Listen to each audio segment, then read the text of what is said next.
Na entrevista de hoje, nós vamos falar sobre a percepção do brasileiro em relação à distribuição de renda. De acordo com uma pesquisa da Oxfam, em parceria com o Datafolha, 9 em cada 10 pessoas acham que estão entre a metade mais pobre do país. Mas será que essa percepção está correta? Bom, para falar sobre esse assunto, eu recebo agora o Rafael Georges, que é coordenador de campanhas da Oxfam Brasil. Tudo bom, Rafael? Tudo bem, como vai? Tudo jóia. Bom, não posso começar de outra maneira essa entrevista. Essa percepção que o brasileiro tem, ela é correta em relação aí, então, à distribuição de renda? Não, ela não é correta. Mas o brasileiro percebe a distribuição ruim de renda no Brasil. De certa forma, ele subestima essa distribuição. Certamente, isso tem a ver com o fato do Brasil ser um dos países mais desiguais do mundo e é muito difícil entender o seu lugar na sociedade num país tão grande e tão desigual. Uhum. Qual que é o parâmetro aí para dizer qual é a parte aí mais rica, a parte mais pobre? Esse é um debate em movimento, né? Não existe uma definição oficial de classe média no mundo. Existem algumas definições, existem definições do governo para a questão de políticas públicas. O que a Oxfam está defendendo é que esse é um debate que tem que ser feito. Quem é a classe média do Brasil, de fato, né? Hoje a gente tem uma massa de pessoas que ganha muito pouco. A gente tem mais da metade dos brasileiros ganha menos de um salário mínimo per capita por domicílio. E a gente tem uma progressão pequena desse ganho conforme a curva vai crescendo. Então, vamos dizer, até os 90% dos brasileiros ganham em torno de 2 salários mínimos. E para você fazer parte dos 10% mais ricos, você precisa ganhar simplesmente 3 salários mínimos por pessoa dentro de um domicílio, que é pouco. 3 salários mínimos por pessoa não te faz rico, mas você já está dentro dos 10% mais ricos. Então, existe aí uma péssima distribuição de renda. Por outro lado, existe um topo do 1% mais ou menos dos brasileiros, ou daí para cima, que ganha muito em relação ao resto da sociedade. Como a renda é muito concentrada, e a gente aqui não conhece muito, eu pelo menos não tenho muitos amigos que andam de helicóptero, têm iates, etc. Isso faz com que os brasileiros não percebam que existe esse topo que concentra tanta renda. E isso é refletido no estudo que a gente fez com o Datafolha. E o interessante também é que o Brasil despencou, né? Caiu aí 19 posições nesse ranking de desigualdade social da ONU no ano passado, é isso mesmo? E entrou inclusive na lista aí dos 10 países mais desiguais?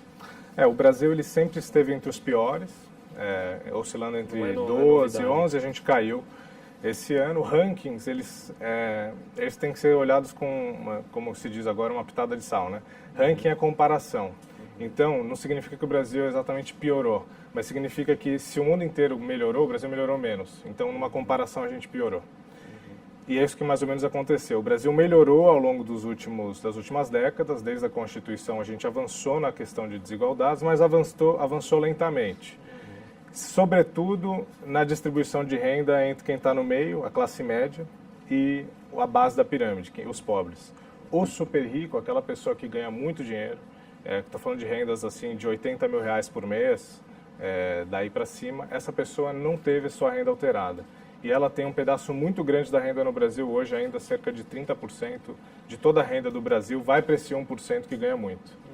E a gente tem algumas disparidades aí dentro da pesquisa também, entre a diferença e desigualdade de salários entre homens e mulheres, a questão dos negros também, né, Rafael? Eu acho que assim, uma coisa que apareceu, que não apareceu, que é preocupante, quando a gente fez a pergunta aberta, o que é desigualdade, pouquíssimas pessoas entendem desigualdade como uma questão racial ou como uma questão de sexo, né? Da mulher ganhar menos que o homem, do negro ganhar menos que o branco. Isso é estruturante da desigualdade no Brasil, então isso é uma dica para quem trabalha com esse tema, como o Oxfam, outras organizações, quem trabalha com políticas públicas, aqui na Câmara Municipal, por exemplo, entender que é preciso sim colocar isso na pauta, que os negros, por serem negros, ganham menos e as mulheres, por serem mulheres, ganham menos. Isso, por outro lado, é percebido quando a gente pergunta especificamente para as pessoas, quase metade dos brasileiros entendem que sim, mulheres ganham menos pelo simples fato de serem mulheres, e negros ganham menos pelo simples fato de serem negros. Então, tem um potencial de crescer essa percepção nas pessoas. Já era esperado, então, essa percepção equivocada? De certa forma, toda a percepção de desigualdade em sociedades muito grandes tendem a ser um pouco equivocadas, assim, né? Porque é difícil captar. O Brasil, por ser muito desigual, sim, a gente esperava que teria alguma distorção. Mas de maneira geral, as pessoas entendem que existe desigualdade. E as pessoas entendem, por exemplo, que o Estado tem um papel em reduzir essa desigualdade. E as pessoas entendem na questão tributária que o super rico tem um papel em reduzir desigualdades. Então, não é que as pessoas que os brasileiros não entendam do tema. Eu acho que eles subestimam mais do que erram, né, na sua percepção. E, de certa forma, o fato de subestimar essa questão dificulta mais esse trabalho de reduzir a desigualdade? Sem dúvida. Eu acho que isso fica claro, por exemplo, quando a gente vê campanhas que mobilizam muita gente nas ruas pela redução de impostos. Quando o brasileiro entende que existe um pedaço muito pequeno da sociedade que realmente paga pouquíssimo imposto, o super rico, talvez ele não fosse tanto às ruas. A gente fez a pergunta, você é a favor do aumento de impostos para financiar políticas públicas? E a maioria é contra, quando a gente faz a pergunta assim. Você é a favor do aumento de impostos de pessoas muito ricas? Aí a maioria é a favor, inverte. Então as pessoas entendem que existem pessoas muito ricas, mas elas acabam comprando o discurso das pessoas muito ricas justamente por subestimar essa desigualdade que existe no Brasil.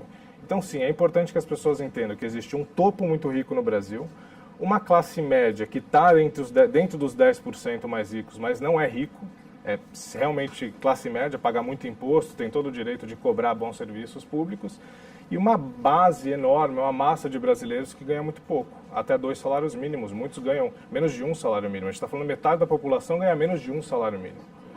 São 100 milhões de pessoas. E de que forma isso pode ser revertido, Rafael? Já está acontecendo, mesmo de forma lenta? Do ponto de vista da opinião pública, eu acho que a gente tem que debater esse tema. A pesquisa ela tem esse objetivo de pôr o tema na pauta. A gente espera que esse seja um debate que seja levado esse ano, especialmente porque é um ano de eleições gerais. E eu acho que isso tem que entrar nas escolas, nas universidades, enfim. Do ponto de vista das políticas públicas, a Oxfam acredita que tem muito que se melhorar no sistema tributário, nos gastos sociais, que hoje o Brasil está vivendo sobre um teto. Esse teto é ruim para o Brasil. Para a redução de desigualdades é péssimo, porque a maior parte dos brasileiros depende da educação pública e da saúde pública para poder viver. Quando você coloca um teto, você não cresce, mas a população cresce e envelhece, a gente tende a ter uma piora. E aí outros tipos de políticas, de mercado de trabalho, combate à discriminação, mudanças no sistema político, que apareceu muito, né? Existe uma percepção de que a corrupção tem uma relação direta com desigualdades. Isso tem a ver, sim, acho que tem um impacto da corrupção nas desigualdades, isso tem que ser corrigido.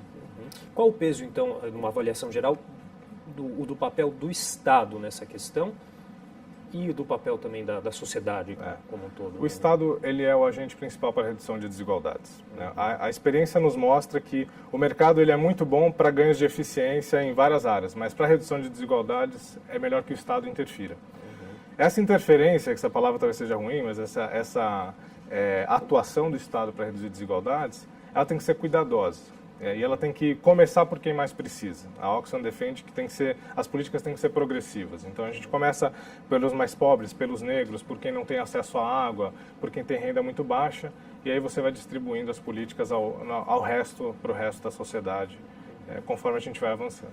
Ok, Rafael Georges, coordenador de campanhas da Oxfam Brasil. Obrigado mais uma vez pelo esclarecimento. Um prazer.